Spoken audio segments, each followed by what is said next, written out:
Mary does not need to be queen because she's already the mother of the Lord.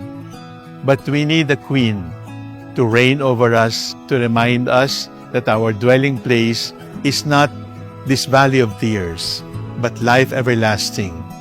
In the life everlasting that God has prepared for us, where Mary is queen, we will also reign with Him forever. The queenship of the Virgin Mary has only one reason. Christ is King, and therefore the Mother is Queen. Hail, Holy Queen, Mother of Mercy.